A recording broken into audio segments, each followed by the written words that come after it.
राष्ट्रवादीचे अध्यक्ष शरद पवार यांच्या उपस्थितीमध्ये कळंबोलीत राष्ट्रवादी कार्यकर्ता स्वाभिमान मेळावा पार पडला।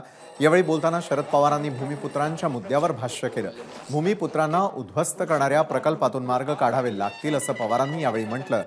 जसा हिरे व्यापार मुंबईतून सुरतकडे स्थलांतरित केला तसेच इतर प्रकल्पही मुंबई बाहेर नेण्याचा प्रयत्न सुरू असल्याची टीका पवारांनी यावेळी केली। आज पुन्हा एकदा नवीन फस्त निर्माण झाली।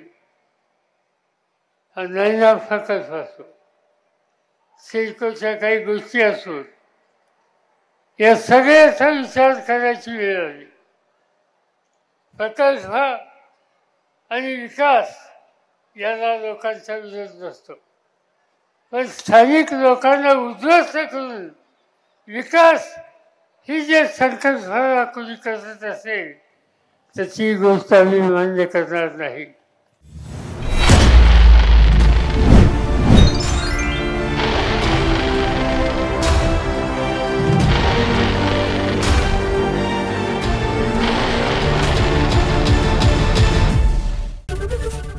एबीपी माझा, उघडा डोळे बघा नीट।